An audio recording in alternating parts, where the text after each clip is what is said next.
The Mockery. Ambassador Elena Martinez stood at the observation deck of the neutral space station Nexus Prime, watching as massive alien vessels moved through space like floating cities. Each ship dwarfed her small human delegation's 3 modest vessels that sat quietly in the designated docking area. The Zenthari Empire's flagship stretched nearly 10 kilometers from bow to stern, its dark hull bristling with weapon arrays that could level continents. The Kelleran Syndicate's trading vessels gleamed like polished chrome, their perfectly geometric shapes housing thousands of crew members and cargo holds that could swallow entire asteroids. Elena adjusted her simple blue diplomatic uniform and took a deep breath. Today would mark humanity's first official contact with the Galactic Commerce Alliance, a coalition of 18 spacefaring civilizations that controlled trade across 3 spiral arms of the galaxy. After decades of careful observation from the edges of known space, Earth had finally been granted an audience. "Ambassador, the opening ceremony is about to begin," said Captain James Rodriguez, commander of the UES Defiance, the lead vessel in their small flotilla. His weathered face showed no emotion, but Elena could sense his discomfort with their situation. "Thank you, Captain. How are the crews handling the attention?" Elena asked, noting how alien crew members on nearby docking platforms pointed and laughed at their ships. "They're professionals, Ambassador. Though I can't say the comments about our toy boats aren't getting under their skin," Rodriguez replied with a slight smile. The pair walked through the station's main corridor toward the Grand Assembly Hall. Aliens of every conceivable shape and size filled the passage. Tall, slender Vorthek Collective members phased in and out of solid form, their energy-based bodies crackling with contained power. Massive Kelleran traders scuttled on 6 legs, their insectoid heads clicking with rapid conversation. Zenthari warriors stalked through the crowd, their reptilian features set in permanent scowls of superiority. As Elena and Rodriguez passed, conversations quieted before erupting in what their universal translators identified as amusement and mockery. "Look at the mammals in their metal shells," hissed a Zenthari officer, his scaled face twisting with disdain. "I heard their entire fleet consists of 3 vessels," chittered a Kelleran merchant. "My personal yacht has more firepower." Elena maintained her diplomatic composure, but Rodriguez's jaw tightened. "Easy, Captain," she whispered. "Let them underestimate us." The Grand Assembly Hall was a marvel of engineering, a vast sphere with seating arranged in concentric rings around a central speaking platform. The most powerful civilizations occupied the inner rings, with newer or less significant species relegated to the outer edges. Elena wasn't surprised when they were escorted to seats in the furthest ring, barely visible from the central platform. Supreme Admiral Kresh of the Zenthari Empire opened the proceedings. His massive form, easily 3 meters tall and covered in battle scars, commanded attention as he spoke. "We gather today to welcome our newest potential members to the Galactic Commerce Alliance. Though I must question the wisdom of inviting a species that barely qualifies as spacefaring." Laughter rippled through the assembly. Elena watched as representatives from various species made gestures that translated as mockery or dismissal. "The humans," Kresh continued, "have brought a delegation of 3 ships. My personal escort consists of 12 dreadnoughts. Perhaps they misunderstood the nature of this gathering." More laughter filled the hall. Elena noticed that even species she had hoped might be sympathetic joined in the amusement. The Vorthek Collective's representative, a being of pure energy named Zexen, flickered with what their translators identified as condescending humor. High Merchant Veltar of the Kelleran Syndicate took the platform next. Her insectoid form was adorned with precious metals and gems, displaying her wealth and status. While we appreciate the humans' enthusiasm for joining galactic commerce, we must consider practical matters. Their industrial capacity appears limited, their technology primitive, and their military strength negligible. What could they possibly offer the Alliance? Elena felt Captain Rodriguez tense beside her, but she placed a calming hand on his arm. Around them, Alien representatives whispered and pointed, some using their species' equivalent of laughter. When it was finally time for the human representative to speak, Elena walked calmly down to the central platform. Her simple uniform looked plain next to the elaborate dress and natural majesty of the alien representatives. She could feel thousands of eyes upon her, most filled with amused curiosity rather than respect. On behalf of Earth and humanity, I thank the Galactic Commerce Alliance for this opportunity. Elena began, her voice carrying clearly through the hall's acoustic systems. We come seeking partnership and mutual benefit. Partnership, interrupted Admiral Kresh with a sound that translated as scornful laughter. What partnership could exist between established galactic powers and a species that sends 3 small ships to represent their entire civilization? Tell us, Ambassador, added Veltar, what does humanity offer that could possibly interest the Alliance? Your ships are smaller than our shuttlecraft, your technology appears centuries behind our own, and your military presence is quaint. Elena smiled politely. We offer what we have always offered throughout our history: adaptability, ingenuity, and the determination to overcome challenges that others might find impossible. This statement provoked the loudest laughter yet. Several alien representatives made sounds or gestures that needed no translation. Zek's-Han of the Vorthak Collective spoke next, his energy form pulsing with condescending amusement. Young species often make grand claims. The reality of galactic civilization is that strength determines position. Your tiny fleet suggests you understand neither strength nor the harsh realities of space. Elena remained calm. Strength takes many forms. On Earth, we learned long ago that the mightiest oak can be toppled by wind that barely moves a blade of grass. Pretty words, sneered Kresh, but words do not stop plasma cannons or negotiate trade agreements. Perhaps in a few centuries, when you have built proper ships and developed real technology, we might reconsider your application. The assembly session continued for hours, with various alien species discussing trade routes, defense pacts, and territorial disputes. The human delegation was largely ignored, their presence treated as a minor curiosity, rather than a serious diplomatic matter.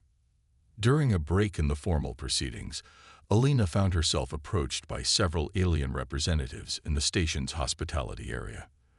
Their manner was polite but condescending, the way adults might speak to entertaining children. Your species is quite fascinating, said Zek's-Han, his energy form shifting colors. So young, so eager. We have observed your development from afar. Your rapid technological advancement is impressive for such a brief span, but you must understand the gulf between galactic newcomers and established civilizations. A Kelleran merchant named Hixtel joined the conversation. Our records show your species only achieved interstellar flight within the last century. The youngest member of our alliance has been spacefaring for over 3,000 years. Perhaps you were premature in seeking membership. Elena sipped her Earth coffee, one of the few consumables the station could replicate for human biology. We appreciate your concern, but humans have always been quick learners. We adapt to new circumstances rapidly. Adaptation requires time, rumbled a massive Zenthari general named Torvak. In space, mistakes are often fatal. Your small fleet suggests you do not yet understand the scale of galactic civilization. Our fleet is exactly the size we need, Elena replied calmly. This statement provoked more of the alien equivalent of laughter. Torvak leaned down, his reptilian head nearly level with Elena's. 3 ships, Ambassador. 3. I command a battle group of 60 vessels, and I am considered a minor regional commander. The Supreme Admiral's grand fleet numbers in the thousands. Elena met his gaze steadily. Impressive. On Earth, we have a saying. It's not the size of the ship, but the skill of the crew that matters. Another pretty saying. Hixtel clicked dismissively. But space combat is not about poetry. It is about firepower, shields, and tactical coordination on massive scales. As the days passed, the human delegation continued to be treated as a curiosity rather than serious participants. Their quarters were in the station's lowest-rated section, their mealtimes scheduled for off hours to avoid crowding more important guests, and their speaking time in formal sessions was minimal. Captain Rodriguez privately expressed his frustration to Elena after their third day of diplomatic sessions. "Ambassador, they're not even pretending to take us seriously. Half the time they're placing bets on how long our ships would last in a real space battle." Elena nodded, looking out at their 3 modest vessels in the docking bay. Compared to the massive alien ships around them, they did look insignificant. "I know it's difficult, Captain, but remember our mission parameters. We're here to observe and learn as much as to negotiate." "The crew is starting to question why we came at all," Rodriguez continued. "Yesterday, a group of Zentheri officers toured our docking bay, taking pictures of our ships like we were some kind of museum exhibit." "Let them look," Elena said quietly. "Sometimes the best strategy is to be underestimated." Rodriguez studied her expression. "Ambassador, is there something you're not telling me about our mission here?" Before Elena could answer, alarms began blaring throughout the station. Emergency lights bathed the corridors in red as automated systems announced in multiple languages. "Priority alert. Distress signal received from Kepler 442 bits mining colony. Repeat, civilian population under attack. All available vessels requested to respond." Elena and Rodriguez hurried to the emergency command center, where they found the alien representatives arguing heatedly. Admiral Kresh stood before a large display showing the Kepler 442-bit system, located at the edge of Alliance territory. "The colony reports unknown hostiles attacking civilian targets," reported a Kelleran communications officer. "Estimated population of 40,000 beings, mostly families of mining workers. Kepler 442 bits is 3 days away at maximum FTL speed," noted Zeksan. "The attack may be over before any relief force arrives." "Unacceptable risk," declared Veltar. "That system is at the edge of mapped space. We don't know what we would be facing." Torvak nodded agreement. "My battle group is committed to the Vegan border dispute. Admiral Kresh's Grand Fleet is conducting exercises in the core worlds. No major force is available for immediate deployment." Elena stepped forward. The human delegation volunteers to respond to the distress call. The alien representatives turned to stare at her, their expressions ranging from surprise to outright amusement. Kresh was the first to respond, his voice dripping with condescension. "Ambassador, I appreciate your enthusiasm, but this is a serious military situation. 3 small ships against unknown hostiles would be suicide. Your vessels are not equipped for deep space combat operations," added Veltar. "This is a matter for real warships, not diplomatic courier craft." Elena looked around the room at the assembled alien leaders. 40,000 civilian lives are at stake. If no one else can respond immediately, then someone must try. "Your noble intentions are noted," Zeksan flickered with what might have been respect. "But nobility does not stop enemy weapons. Your ships would be destroyed before accomplishing anything meaningful." "Perhaps," Elena replied, "but at least we would have tried." Kresh made a dismissive gesture. "I forbid this foolishness. I will not have the blood of naive humans on my conscience when this alliance gathering could have prevented their pointless deaths." Elena straightened her shoulders.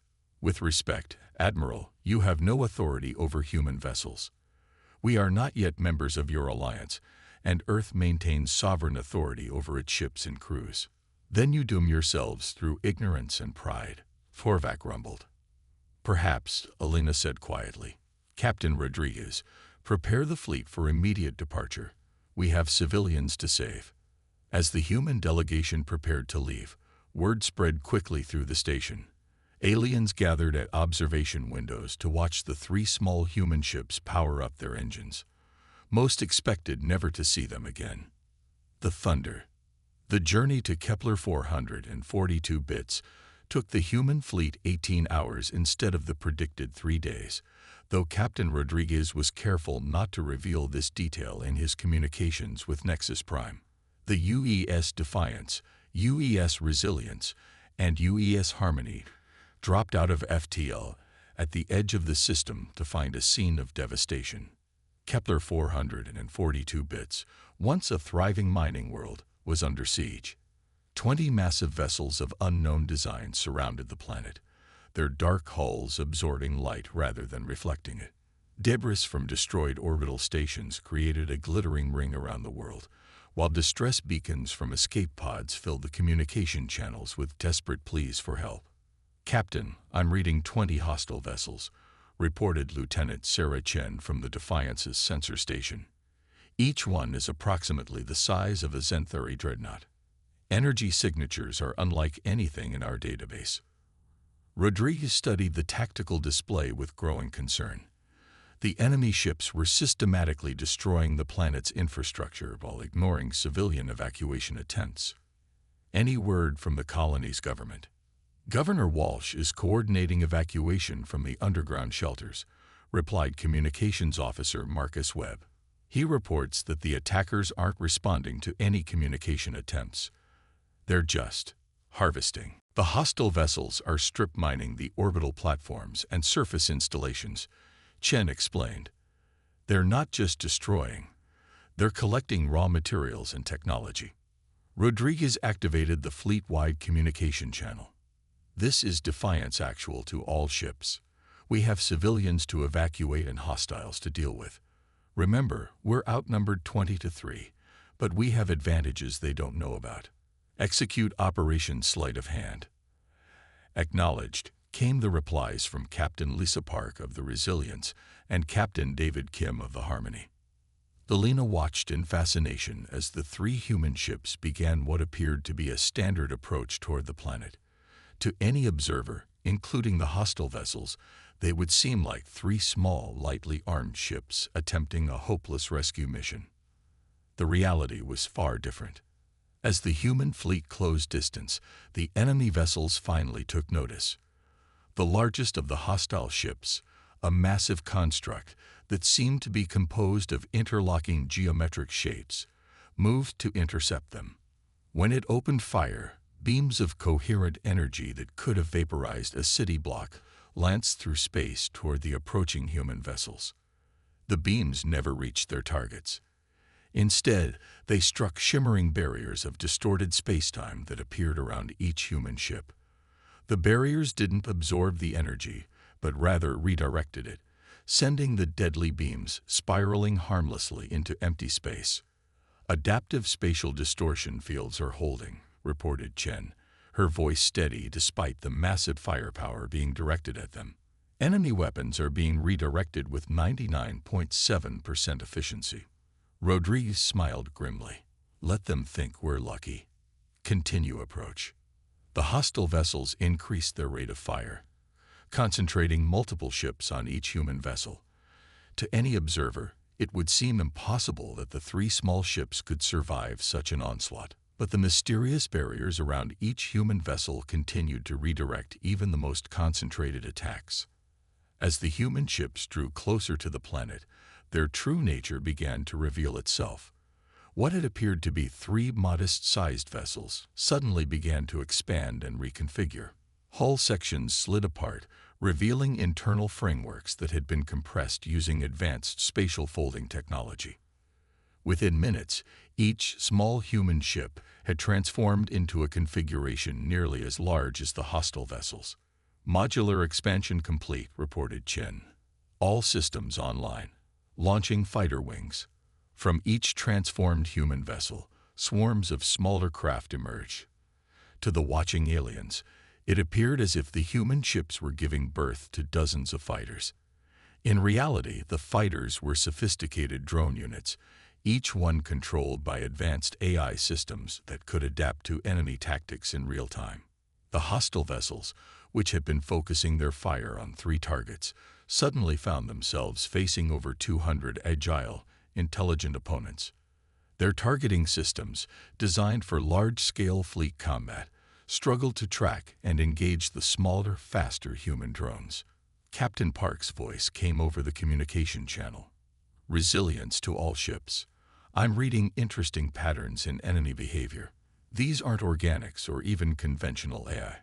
These are harvesters. Elena felt a chill at the name. Ancient legends spoke of machine civilizations that consumed entire worlds, stripping them of resources before moving on to the next target. Most galactic species considered them myths, cautionary tales told to young civilizations. Confirmed, added Captain Kim from the Harmony. Energy signatures mesh theoretical models for self-replicating harvester technology. These ships are probably thousands of years old.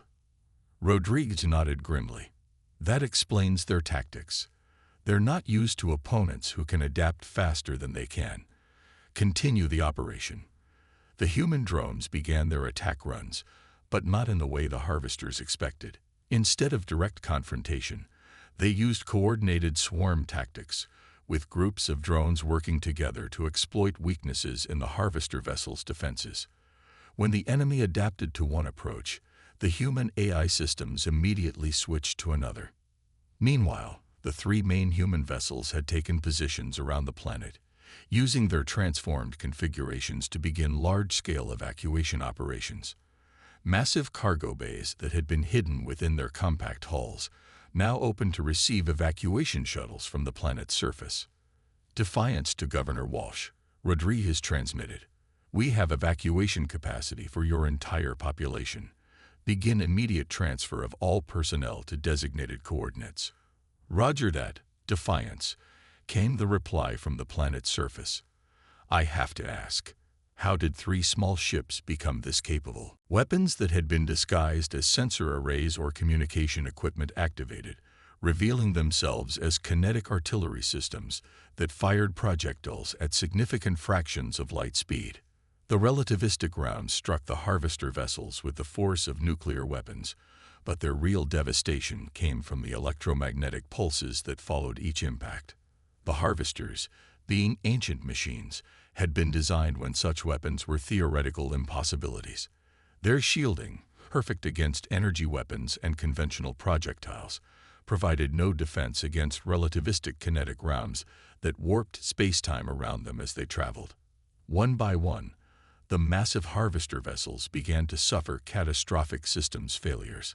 Their perfect formations broke apart as individual ships lost coordination with the collective network.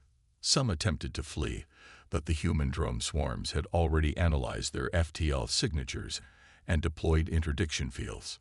Last evacuation shuttle is aboard, reported Captain Park. All civilian populations have been recovered. Rodriguez surveyed the tactical display. Of the 20 harvester vessels that had been terrorizing the system, 18 were now disabled and drifting. The remaining 2 were trapped by interdiction fields, their ancient engines unable to overcome the spatial distortions created by human technology. Secure the area and prepare salvage operations, Rodriguez ordered. Intelligence will want to study these vessels. Elena activated the communication system to send a message back to Nexus Prime. She knew that every word would be recorded and analyzed by the alien representatives who had dismissed humanity as irrelevant. Nexus Prime, this is Ambassador Martinez aboard the UES Defiance. The Kepler 442 bits crisis has been resolved. All civilian populations have been safely evacuated, and the hostile force has been neutralized. We are beginning our return journey and will arrive at the station in approximately 6 hours. The response from Nexus Prime was immediate and frantic. Admiral Kresch's voice carried clearly over the communication channel. Ambassador Martinez, this is impossible. Our long-range sensors show the system is clear of hostile vessels. What happened to the attacking force? Elena looked at Captain Rodriguez, whom nodded permission for her to respond. Admiral, the hostile vessels have been disabled and are no longer a threat. It appears they were harvester units, probably ancient autonomous weapon systems. Harvesters.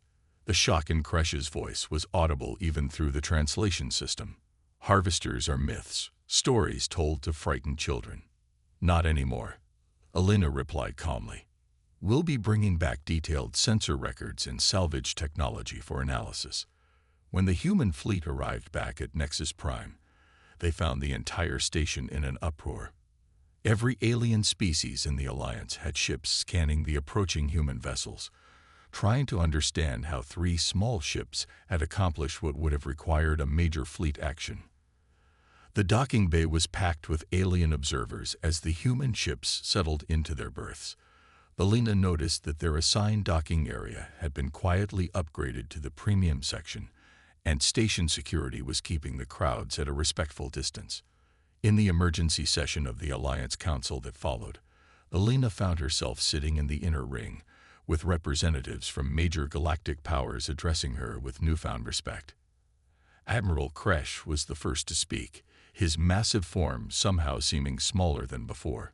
Ambassador Martinez, on behalf of the Zenthari Empire, I offer our formal apologies for our previous misunderstanding of human capabilities. High Merchant Veltar's insectoid form clicked with what the translators identified as deep respect.